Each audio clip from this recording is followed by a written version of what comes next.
महाराज ने ओबीसी को लेकर एक बार फिर से ऐसा बयान दिया है जिसके बाद विपक्षी दलों ने यूपी से लेकर गुजरात तक दोनों पर हमला बोल दिया है।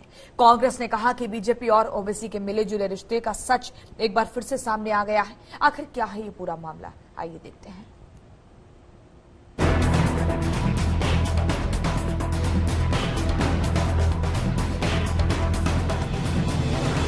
चुनाव हो न हो, असदुद्दीन ओवैसी खबरों में जरूर रहते हैं।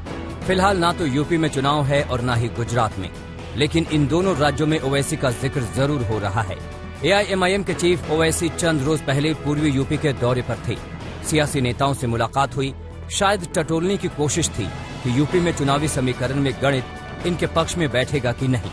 हालांकि अभी ओवैसी ने यूपी में चुनाव लड़ने का खुला ऐलान नहीं किया है, लेकिन संभावना को लेकर ही बीजेपी सांसद साक्षी महाराज की बाँछें खिल गई हैं।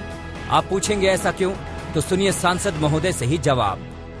बड़ी मेहरबानी, उनको भगवान ताकत दे, ऊपर वाला खुदा उनका साथ दे। उन्होंने बिहार में भी हमारा सहयोग किया था, यूपी में भी करेंगे और बाद में पश्चिम बंगाल में भी करेंगे। सुर्खियों में रहने वाले बीजेपी के सांसद साक्षी महाराज उन्नाव से दिल्ली जा रहे थे, लेकिन कन्नौज में उन्होंने बड़ा बयान दे दिया। एक ऐसा बयान जो ओवैसी को पता नहीं कितना चुभेगा, लेकिन दूसरे विपक्षी दलों को अपनी भड़ास निकालने का भरपूर मौका मिल गया है।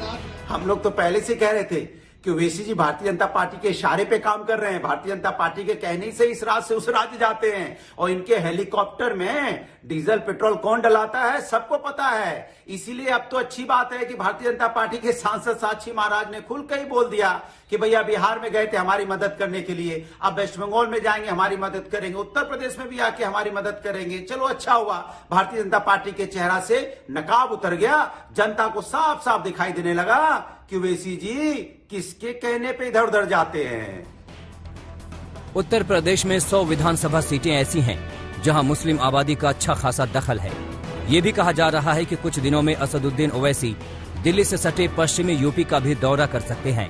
पश्चिम यूपी एक ऐसा इलाका है जहां मुस्लिम आबादी 20 से 40% है। अब बीजेपी के विपक्षी दलों को यही डर सता रहा है कि कहीं ओवैसी मुस्लिम वोटों में बंटवारा न कर दे, जिसका सीधा फायदा बीजेपी को मिलेगा। सिर्फ यूपी में विपक्षी दल ही नहीं बल्कि गुजरात में कांग्रेस भी परेशान है। वजह ओवैसी की पार्टी का गुजरात में स्थानीय निकाय के चुनाव में लड़ने का फैसला।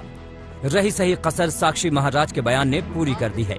गुजरात के बड़े कांग्रेस नेता अर्जुन मोढवाडिया का ट्वीट जरा गौर से पढ़िए और समझिए। बीजेपी और असदुद्दीन ओवैसी जी की मिली जुली कुश्ती का सच बाहर आ गया। बीजेपी सांसद महाराज कह रहे हैं कि खुदा ओवैसी जी को ताकत दे, उन्होंने यूपी बिहार में बीजेपी का सहयोग किया था, अब बंगाल में भी करेंगे। हैदराबाद में दोस्ती निभाई और गुजरात में भी आ गए। विपक्षी दल शुरू से ओवैसी को बीजेपी की बी टीम का तमगा देते आए हैं। अब साक्षी महाराज के ताजा बयान से उन्हें एक बार और दोनों को घेरने का मौका मिल गया है।